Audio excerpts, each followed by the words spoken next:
कि कौन हड़प करके बैठा हुआ है, वक्फ बोर्ड लेकर के बैठा हुआ है। इस्लाम की 4 स्ट्रैटेजी है।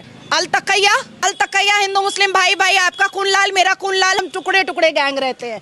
जब इस्लाम के मानने वाले थोड़े थोड़े होते हैं तब उसके बाद आता है इस्लाम की दावत, आपका धर्म खराब मेरा इस्लाम अच्छा। और अगर आप कन्विंस नहीं हुए तब आता है जिहाद, निकालो तलवार और बोलो सुमित को कि गला सर तन से जुदा। उसके बाद आता है जजिया। सनातनियों के घर से अगर एक गला कट गया फिर भी घर वाले नहीं माने जजिया कि तुम हमको संपत्ति दो, प्रॉपर्टी दो, बहू दो, बेटी दो, सब कुछ दे दो। अस्सलामु अलैकुम वरहमतुल्लाहि वबरकातुहू। अल्लाह ताला मेरे भारत, मेरे सऊदी अरब, फलस्तीन और दुनिया भर पर अमन सलामती शांति उन्नति नाजिल करे। नाजिया खान एडवोकेट आरएसएस की एक पिल्ली है नाम की मुसलमान, और कह रही है इस्लाम के बारे में गैर गलत और बदतरीन बातें, झूठी बातें। उसका जवाब देने के लिए मैं Ilyas Sharfuddin slave of Allah Indian army Naik का बेटा आया हूँ। कौन हड़प करके बैठा हुआ है, वक्फ बोर्ड लेकर के बैठा हुआ है। सबसे पहले कह रही है वक्फ की जमीन कहां से हड़प लिए। वक्फ की जमीन नाजिया खान आरएसएस के गुलाम, सावरकर की औलाद, अंग्रेजों के एजेंट की औलाद। सुनो, वक्फ की जमीन मुसलमान अपने जाती कमाई से कमा कर जो अल्लाह की राह में डेडिकेट कर देता, अल्लाह की राह में छोड़ देता, उसे कहते हैं वक्फ। कहते हैं जो एक हलाल तरीके से कमाने वाला मुसलमान अपनी जायदाद, माल और जमीन वगैरह जो छोड़ देता है अल्लाह के लिए ताकि मुसलमानों को और इंसानियत को फायदा पहुंचे, उसको वक्फ कहते हैं। और अल्हम्दुलिल्लाह जितनी वक्फ की जमीन है इंडिया, पाकिस्तान, बांग्लादेश या दुनिया भर में, वो मुसलमानों ने हलाल की कमाई कमा कर अल्हम्दुलिल्लाह खरीद कर अल्लाह की राह में दिए हैं। हड़पे नहीं, आश्रमों के जैसा, मंदिरों के जैसा, पार्टी ऑफिसों के जैसा, आरएसएस के हेडक्वार्टर के जैसा बाप का माल समझ के गवर्नमेंट की प्रॉपर्टी नहीं खा गए। आसाराम खा गया, गुरमीत राम खा गया, और इधर जो सो जग्गी वासुदेव ले लिया, या अरबों खरबों के जो जायदादा ले लिए, ये हड़प ना बोलते। आदिवासियों के जमीना ले लिए, मुसलमानों के जमीना ले लिए, ये हड़प ना बोलते। गवर्नमेंट के जमीना ले लिए, ये हड़पना है। वक्फ मुसलमान जाती कमाई की जायदाद अल्लाह की राह में दिया, उसको बोलते। तो जाहिल पहले सीखो, गोबर और गौमूत्र से बाहर निकलो, इंसानों के जैसा पहले रिसर्च करो तो इंसानों के जैसा बात करेंगे। इस्लाम की 4 स्ट्रैटेजी है। अल तकैया हिंदू मुस्लिम भाई भाई, आपका खून लाल मेरा खून लाल, हम दोनों संविधान को मानेंगे। जब हम टुकड़े टुकड़े गैंग रहते हैं, जब इस्लाम के मानने वाले थोड़े थोड़े होते हैं तब। दूसरी बात कह रही है मुसलमानों के 4 स्ट्रैटेजीज रहते। पहली स्ट्रैटेजी कह रही है तखैया, झूठ बोलो, धोखा दो। अरे भाई क्या जरूरत है झूठ बोलने, धोखा देने की। मुसलमान 5 वक्त अज़ा में माइक पे बोलता अशहदु अन ला इलाहा इल्लल्लाह, नहीं है कोई माबूद सिवाय अल्लाह के, अल्लाह ही इला रब, पैदा करने वाला, पालने वाला, चलाने वाला, इबादत के लायक सिर्फ अल्लाह और कोई नहीं, साफ बोलता। सिर्फ अल्लाह ही के आगे सिजदा करो, साफ बोलता। उम्रे हज पे डट के जाता, बता के अल्हम्दुलिल्लाह। कुर्बानी जानवरों की अल्लाह की राह में डट के करता, अल्हम्दुलिल्लाह। निकाह डट के करता, बीवियों को, बेटियों को, माओ बहनों को हिजाब डट के करवाता, अल्हम्दुलिल्लाह। दाढ़ी डट के रखता। छुपा रहे क्या? कौन धोखा दे रहे, कौन छुपा रहे? टोपी डट के पहनता, अल्हम्दुलिल्लाह। कभी मुसलमान को तखैया की जरूरत नहीं है। वो तखैया करते हैं कौन? आरएसएस के बाज गुलाम हैं रावजियों में, उधर है वो तखैया, इधर नहीं है। तुम्हारे ऐसे गुलाम है बाज। कुरान हदीस वाला मुसलमान को तखैया की जरूरत नहीं है। खुलू खोलन सदीदा, साफ सीधी बात करता उन्हें। अल्लाह ही रब, मोहम्मद सल्लल्लाहु अलैहि वसल्लम आखिरी नबी, अल्लाह की इबादत, रसूलुल्लाह मोहम्मद सल्लल्लाहु अलैहि वसल्लम का तरीका, इसमें कामयाबी वरना बर्बादी। टीवी पे बोलता, मैं 1500 से ज्यादा डिबेट्स में बोला, अल्हम्दुलिल्लाह 26 टीवी चैनल्स पे। तखैया की जरूरत नहीं है। मूर्ति, जानवर, पत्थर, इंसान, लिंगम, योनि की पूजा से जहन्नुम, सूरज, चांद, तारों की पूजा से जहन्नुम, अकेले अल्लाह की इबादत से स्वर्ग। साफ बोल रहे, तखैया का है।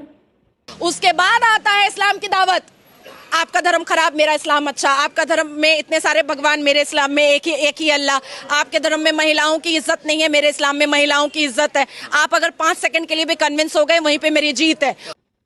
दूसरा कहती है कि दावत देता है, मुसलमान की दूसरी स्ट्रेटजी इस्लाम की दावत देता है, बराबर मुसलमान की स्ट्रेटजी है सारी दुनिया के लोगों को जानवरों, पत्थरों, मूर्तियों, सूरज, चांद, तारों, लिंगम, योनि, सुरवर, बंदर, पत्थर की पूजा से निकालकर एक अल्लाह की इबादत की तरफ लाना, इंसानों और मुर्दों की पूजा से निकालकर एक अल्लाह की इबादत की तरफ लाना। खुल के दावत देते हैं। जाकिर नाइक है, मई है, कई लोग इंग्लिश में, उर्दू में, 30 जुबानों में दावत का काम चल रहा हमारा अल्हम्दुलिल्लाह, 30 लैंग्वेजेस खुल के दावत है पूरी दुनिया में अल्हम्दुलिल्लाह। तब आता है जिहाद। निकालो तलवार और बोलो सुमित को कि गला सरतन से जुदा, सरतन से जुदा, वही होगा। तीसरा कह रही है कि जिहाद, मुसलमान तलवार निकाल के गर्दन काट देता। 1000 साल हुकूमत करे भारत पे, हम तलवार से काटने बैठते तो किसी को छोड़ते थे? अल्लाह फरमाते हैं एक मासूम का कत्ल सारी इंसानियत के कत्ल के बराबर है। किसी भी धर्म के मासूम को नहीं मार सकते, नहीं मारे हम। इस्लाम में जबरदस्ती नहीं है, ला इकराह फिद्दीन, दीन में जबरदस्ती नहीं है। बोले अल्लाह ताला दावत दे दो, मान लिया अल्हम्दुलिल्लाह, नहीं माना उन्हें अल्लाह के पास जवाब दूंगा मरने के बाद। अपना काम पहुंचा देना था। फज़क्किर इन्नमा अंत मुज़क्किर, पहुंचा दो, तुम्हारा काम पहुंचाना है। लस्ता अलैहिम में मुसैतिर, तुम किसी के अमाल के दारोगा नहीं है। पहुंचा दिए हम। 1000 साल हुकूमत करे, तलवार निकाल के मारने बैठते तो कोई बचता था भारत में? सोचो, नहीं है। मासूमों को मारना नहीं है, इसीलिए दावत दिए, दावत दे रहे हैं, देते रहेंगे। आओ इस्लाम में, कामयाब हो जाओ। लिंगम, योनि, जानवर, पत्थर, मूर्ति, इंसान, मुर्दे, तागे, तावीजा, गंडे, पलितों की पूजा से जहन्नुम, नर्क, अल्लाह ही की इबादत से स्वर्ग। साफ ऐलान करते हैं, करते रहेंगे। गर्दन काटने का नहीं है। गर्दन किसकी काटना है? जो तुमको मारे, आतंकवाद फैलाए, मासूमों को मारे, उनसे लड़ना है। कोई अगर हिंदुत्व आतंकवादी हम पे अटैक करा तो लड़ेंगे हम उससे। नथुराम गोडसे हमको मारने आया तो हम उससे लड़ेंगे, वरना मासूमों को हाथ लगाना नहीं। इसलिए 1000 साल हुकूमत करने के बाद भी भारत पे हम माइनॉरिटी में आज भी। क्यों? इस्लाम की बरकत, अल्लाह उसके रसूल मोहम्मद सल्लल्लाहु अलैहि वसल्लम के हुक्म की बरकत, सब बचे हुए हैं, सलामती, शांति, उन्नति से है। के बाद आता है जजिया कि सनातनियों के घर से अगर एक गला कट गया फिर भी घर वाले नहीं माने और इस्लाम कबूल नहीं किए, तब आएगा जजिया कि तुम हमको संपत्ति दो, प्रॉपर्टी दो, बहू दो, बेटी दो, सब कुछ दे दो, तभी हम तुमको माफ करेंगे, नहीं तो नहीं माफ करेंगे। चौथा कह रही है जिजिया। जिजिया लेते मुसलमान, औरतों को, बच्चियों को उठा लेते, पैसा छीन लेते, जायदाद ले लेते। पैसा छीन लेते, जायदाद छीन लेते, बेटियों को उठा लेते, माओं को उठा लेते, बैठते हम। तो किसी गैर के पास जायदाद रहती थी भारत में? 1000 साल हुकूमत करे हम अल्हम्दुलिल्लाह, किसी गैर के ने जायदाद रहती थी? कोई एक मंदिर रहती थी? कोई एक आश्रम रहता था? सोचो, नहीं है जबरदस्ती किसी का माल हड़पना हमारे पास। जिजिया कहते हैं जो गैर मुस्लिम से टैक्स लिया जाता, मुसलमान से जो लिया जाता उसे ज़कात कहते हैं। मुसलमान भी देना ही देना, गैर भी देना ही देना। और जिजिया जो है तुम्हारे पिताजी मोदी के जीएसटी से लाख गुना अच्छा है। जब मुसलमान जिजिया लेते थे और जब मुसलमान ज़कात का निजाम चला रहे थे भारत में, भारत अल्हम्दुलिल्लाह दुनिया का रिचेस्ट था अंग्रेज आए वक्त। 25% जीडीपी, सबसे अमीर मुल्कों में भारत का शुमार था। दुनिया की 25% जीडीपी भारत की थी, क्योंकि जिजिया और ज़कात से हम चला रहे थे पूरे मुल्क को अल्हम्दुलिल्लाह अच्छे तरीके से। आज जीएसटी लेके पूरे व्यापारियों को बर्बाद करके 35% टैक्स लेके तुम्हारा गुरु मोदी 12-12 हजार करोड़ के प्लेनों में फिर रहा, बड़े बड़े गाड़ियों में फिर रहा, 80 करोड़ हिंदुस्तानियों को भिखारी बना डाला, राशन की लाइन में ठहरा दिया। तो जीएसटी से लाख गुना अच्छा जिजिया है जो अल्लाह का हुक्म है। मुसलमान ज़कात देता, गैर मुस्लिम जिजिया देता। और जब वो था तो भारत नंबर 1 था। फिर से जिजिया और ज़कात आएगा, भारत नंबर 1 होगा इंशाअल्लाह इस्लाम के जरिए। तो अच्छे से समझो, इस्लाम के बारे में सही कुरान हदीस पढ़ के रिसर्च करो। तुम्हारे पिताजी सावरकर अंग्रेजों का जो गुलाम था, उसके ऑफिस को गए आरएसएस के, तो दिमाग में गोबर भर देते, गू भर देते, और मुंह से ऐसी गिलाजत निकलती तुम्हारे, समझी? के मजारों पे सनातनी जा करके मुंह का बदबू लेते हैं, पानी फुकवाते हैं। काहे को जाते हो भैया मजार पे? और लास्ट पे बोल रही हिंदुआ मजारों पे जा रहे हैं। बिल्कुल नहीं जाना चाहिए, मजार ही नहीं रहना। इंडिया, पाकिस्तान, बांग्लादेश, पूरी दुनिया में मजार नहीं रहना। मजार नहीं, दरगाह नहीं, उरुस नहीं, संदल नहीं, सिजदे नहीं, वहां तागे तावीजा गंडे पलीते मुजाविर तबर्रुक कुछ भी नहीं रहना, सिर्फ मस्जिदें रहना जैसा सऊदी अरब में, मक्का मदीना में एक अल्लाह की इबादत, आखिरी नबी मोहम्मद सल्लल्लाहु अलैहि वसल्लम की इताअत, कुरान हदीस के मुताबिक, मखलूक की पूजा नहीं रहना, और मंदिरों के अंदर भी नहीं रहना। श्री राम श्री कृष्णा एक अल्लाह की इबादत करते थे। वेदा गीता उपनिषद में क्या लिखे हुआ है? एकम इविदित्यम, एकम ब्रह्म द्वितीय नास्ते ने नास्ते किंचन, न कस्य कसी जनिता न कडिपा, न तस्य प्रतिमा अस्ति।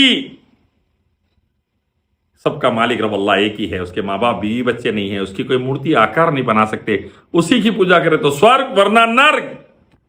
आओ इस्लाम में वेदा गीता भी यही बोलते, एक ही अल्लाह की इबादत, आखिरी नबी मोहम्मद सल्लल्लाहु अलैहि वसल्लम की इताअत, अथर्ववेद मोहम्मद सल्लल्लाहु अलैहि वसल्लम का जिक्र, यजुर्वेद मोहम्मद सल्लल्लाहु अलैहि वसल्लम का जिक्र, भगवद गीता मोहम्मद सल्लल्लाहु अलैहि वसल्लम का जिक्र, एक अल्लाह की इबादत, आखिरी नबी का जिक्र। रामायण में श्री राम को हुक्म हो रहा, फजर को उठो सूरज निकलने से पहले और एक अल्लाह की आराधना करो, प्रार्थना करो।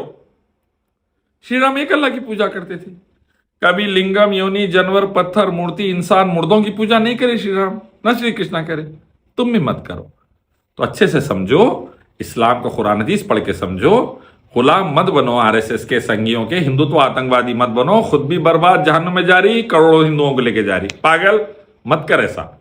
इस्लाम ला, कामयाब हो जा, पांचाली बनने से बच जाएंगे, देवदासी बनने से बच जाएंगे, हलाला मुता से बच जाएंगे, ब्रह्मा बाप सरस्वती बेटी की जो शादी की फिगर है वो खत्म हो जाएंगी, इज्जत से रहेंगे, कामयाबी से रहेंगे, सिक्योर रहेंगे। आसाराम गुरमीत राम चिन्मय आनंद, इज्जत नहीं लूटेंगा,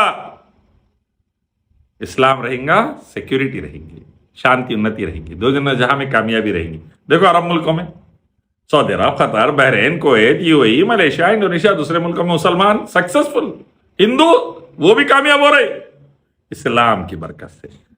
तू भी इस्लाम ला ले, कामयाब हो जा। अस्सलाम वालेकुम रहमतुल्लाह।